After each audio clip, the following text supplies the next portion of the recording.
नमस्कार दोस्तों, आज हम बायोग्राफी में पहली बायोग्राफी का अध्ययन करेंगे जिसका नाम है रविंद्रनाथ टैगोर।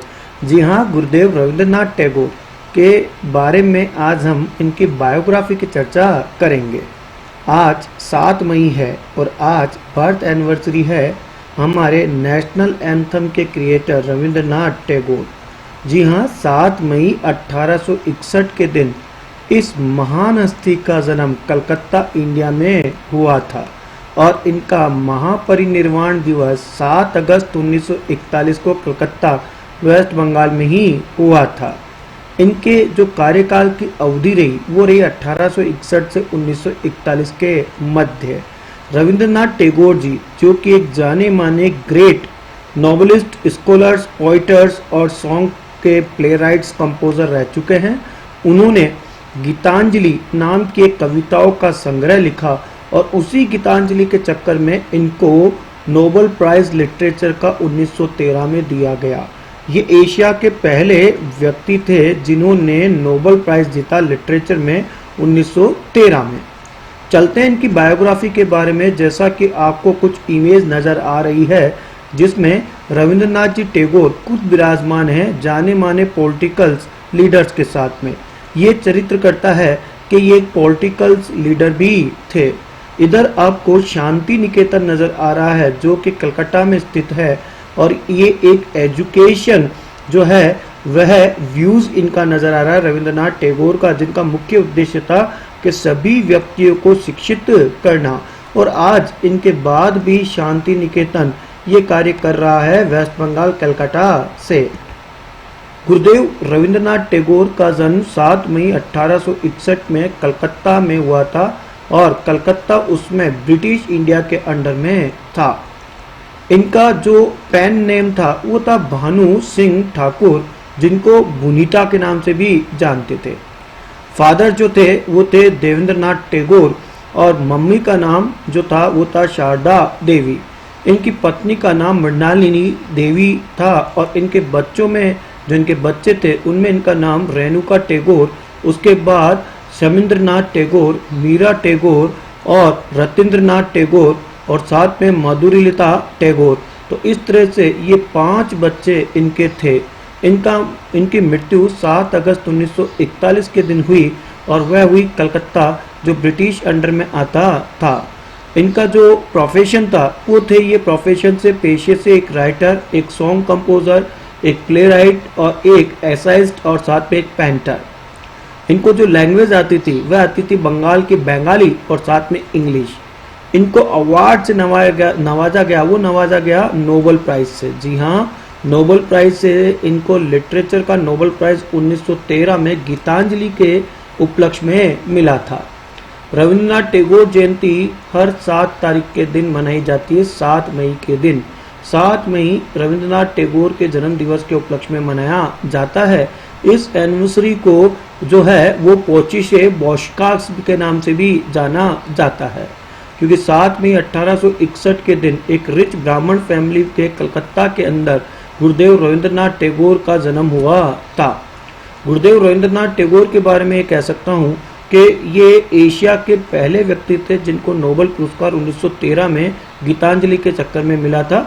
और इसके अलावा इन्होंने हमारे देश का राष्ट्रगान जनगण मन जो कि हमारा नेशनल एंथम है इसको भी कंपोज करा और साथ में अमार सोनार बांग्ला जो कि नेशनल एंथम है बांग्लादेश का उसे भी जो है कंपोज करा और साथ में नेशनल एंथम ऑफ श्रीलंका को भी इन्होंने इंस्पायर्ड करके इनमें काम करा। तो इस तरह से कह सकता हूँ गुरुदेव रविंद्रनाथ टैगोर ने भारत, बांग्लादेश और श्रीलंका के नेशनल एंथम में अपना महत्वपूर्ण योगदान दिया।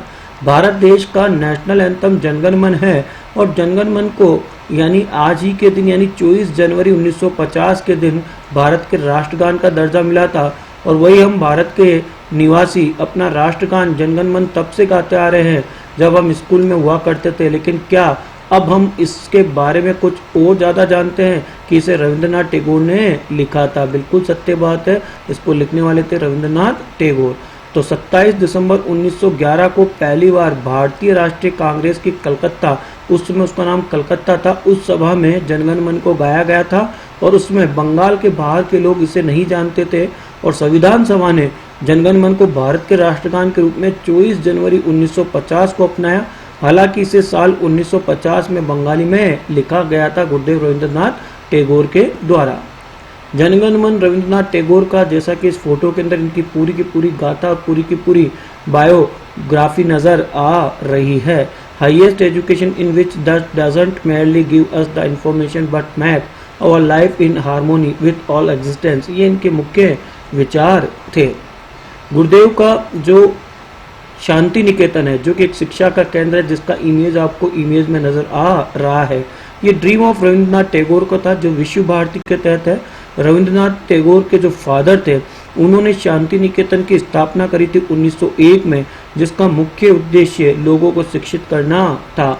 आज भी ये स्कूल, जिसका नाम शांति निकेतन है, एक स्मॉल टाउन है बोलापुर के पास में, और बोलापुर जो आता है वो आपका बिरमपुर डिस्ट्रिक्ट में आता है, वेस्ट बंगाल के अंदर। और लगभग यदि मैं इसको कलकत्ता से इसकी दूरी बताऊं तो 212 किलोमीटर दूर शांति निकेतन आता है, जो कि एक famous Nobel literature Rabindranath Tagore के द्वारा एक विजन था उनका कि what is now a university town, इसको एक यूनिवर्सिटी टाउन बनाया जाए जिसका नाम विश्व भारती यूनिवर्सिटी के तहत हो।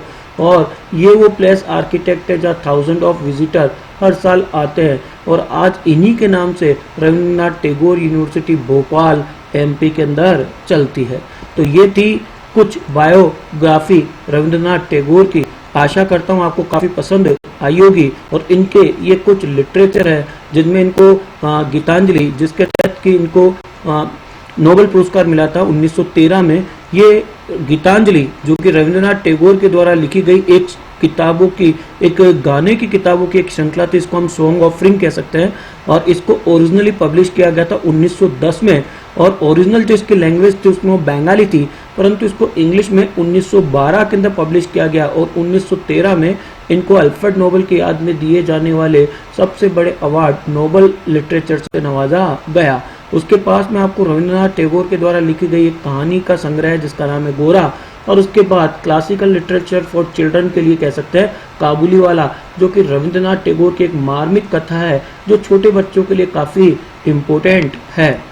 उसके बाद रविंद्रनाथ टैगोर जी के जो लिटरेचरी जो इन्होंने वर्क करे, उसमें आपका जयपा जोक है, नास्तिक है, आपका गृह विरह है, गोरा है और छोकरवाली है। और उसके बाद में जो इनके पोएम्स का जो संग्रह है, जिसमें बालाका है, पुरोवी है, सोनार टोरी और गीतांजलि है, ये कुछ प्रमुख थी जो कि समय समय के ऊपर आती रही। लेकिन अधिकतर जो कॉम्पिटिटिव एग्जाम में आती है वो गोरा है, गीतांजलि है, काबुली वाला है, ये सर्वाधिक पूछी जाती है।